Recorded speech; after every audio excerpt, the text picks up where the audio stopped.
The previous year to coronavirus, I was making fire pits. So I started making them again. It happened to work out well. People were stuck at home, they needed something to do.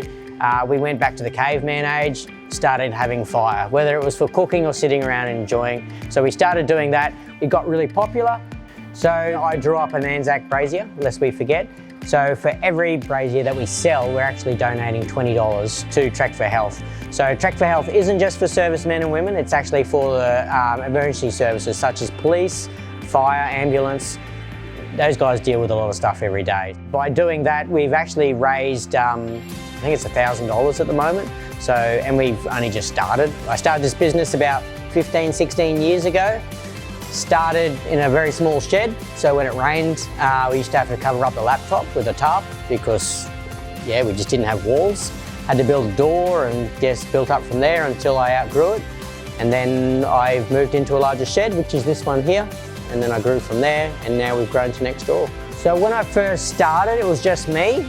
My dad used to give me a hand. So now I've employed tradesmen. So much better. These guys know their job, they know what to do. I've got guys here now that have just stood by me for a long time. Without them, I'd be nothing.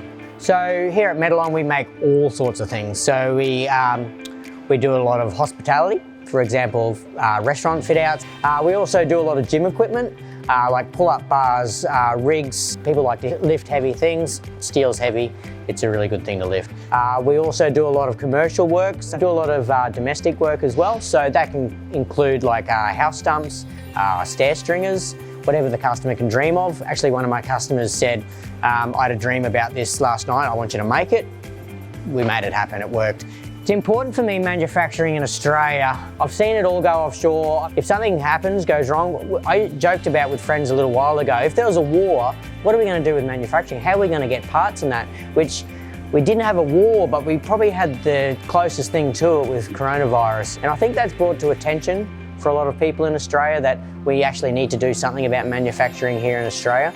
So material we use, I only source Australian sheet. So for example, for all the braziers last year we had an order for 6,600 for one customer. We did use up both of our suppliers' stock. All they could offer was offshore steel. We rejected that idea. They were able to source steel from Sydney. So we got the last of the 2 mil hot rolled sheet from Sydney and we were able to finish the job.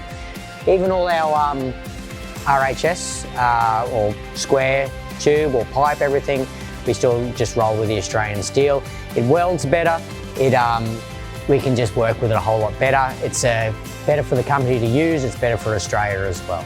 The smaller jobs are important, so obviously we've got the big jobs, we've got the big customers, but you've still got to look after the small guys. So I still get mates' dads come in, I get my dad's friends, look after everyone exactly the same, and they'll look after you as far as I'm concerned.